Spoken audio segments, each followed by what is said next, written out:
నమస్తే, welcome to news line.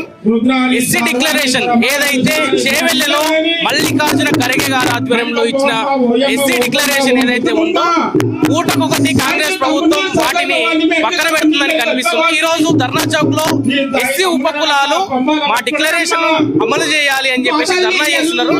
ఇదే క్రమంలో వాళ్ళు దేశాధారణలో వాళ్ళు మనసులు చెప్తున్నారు. అసలు ఏం చెప్తున్నారు ఒకసారి మాట్లాడించే ప్రయత్నం చేద్దాం.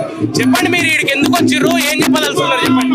వచ్చి సింధు హక్కుల పోరాట సమితి మా పిల్లలకు ఎటువంటి ఆదాయం లేదు, మాకు పింఛన్లు లేవు, వృద్ధులకు ఎటువంటి సహాయం లేదు గవర్నమెంట్ నుండి.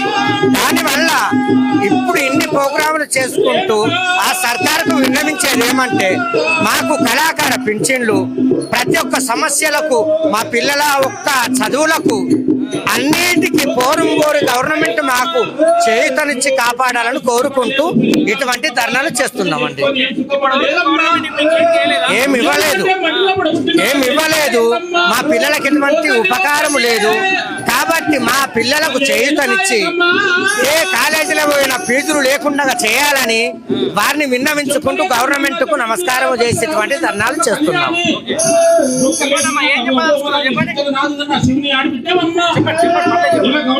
ఎస్సీ 59 కులాల జాయింట్ యాక్షన్ కమిటీ ఈరోజు ఎస్సీ ఎస్టీ చేవెళ్ల డిక్లరేషన్ అమలు గురించి మేము ఇక్కడికి రావడం జరిగింది.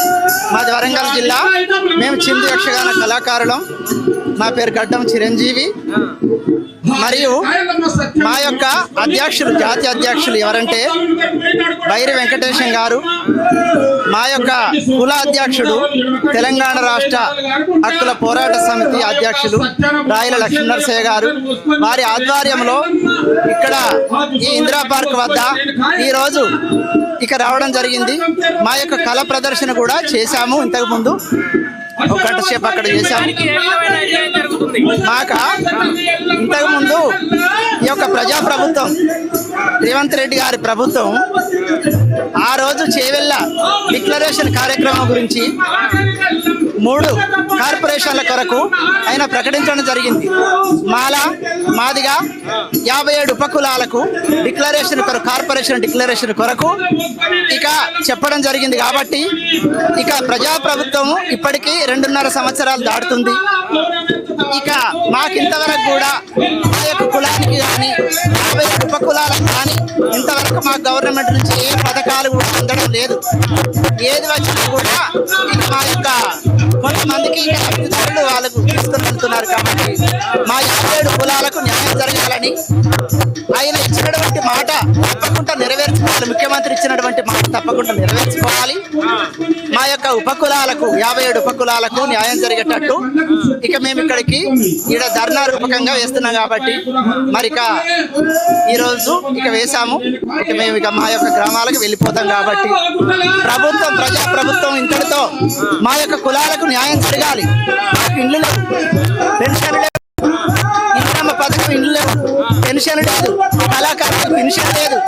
మాకు ఏది కూడా ఇక సర్వ హక్కులు మాకు ఏది రావడం లేదు. కాబట్టి ఇక ఇంతకుముందు అయినా ఇక ప్రజాపాలన ఇంతకుముందు ఏమి చేసింది మాకేమీ లేదు. కాబట్టి ఈ యొక్క జాయింట్ యాక్షన్ కమిటీకి మేము వచ్చాం. కాబట్టి మాకు గవర్నమెంట్ ద్వారా లబ్ధి కలగాలని మేము పాట రూపంలో చెప్పాలంటే రేవంత్ రెడ్డి సర్కార్కి ఏ విధంగా ఒక పాట రూపంలో ఇక పాట రూపంలో అంటే మా యక్షగానమే పాట, ఇక యక్షగానమే పాట మాది ఉంటుంది. కాబట్టి మరియు ఈరోజు చిందు యక్షగాన కళాకారులం ఒక పాట రూపకంగా పాడుతున్నాం. బావా వెనుకకు త్రిప్పు రథము ఎదిరింపజాల, స్వామి వెనుకకు త్రిప్పు రథము అని ఆనాడు కురుక్షేత్ర రంగంలో కృష్ణార్జునులు వారి యొక్క సంహారంలో అర్జునుడు పాడినటువంటి పాట. ఆ తర్వాత ఇక అభిమానుడు శశిరేఖ వారి యొక్క సంహారం ఏమంటుందంటే, నీవు మా యొక్క అంతఃపురానికి వచ్చి మా యొక్క తండ్రి గారు బలరాముడితో చెప్పి నన్ను పెళ్లి చేసిన బావా, నా యొక్క పేరు శశిరేఖ, మా యొక్క బావగారి అభిమానుడు బావా, ఇక నీవు నా మధ్యకి రావడానికి కారణం ఏంటి తొందరగా చెప్తే ఇక నేను వెళ్ళిపోతాను. దూరము మాట దూరదా రావెందుకు దూరబారాము మాట కోరిన రాములకే కోపమే నచ్చును కోరిన రాములకే బావా మా యొక్క తండ్రి గారికి ఈ వార్త తెలిసేదనుకో ఇక కోపం చేస్తాడు ఇక మంచిగా బావా నీ వెళ్ళిపో అని నేను ఇక ప్రార్థిస్తున్నాను బాబా ఇక వెళ్ళిపో అని ఇంతతో ఈ కథ రూపకంగా కూడా ఇలా చెప్పడం జరుగుతుంది మరి ఇక మీ యొక్క ధన్యవాదాలు తెలియజేస్తున్నాను.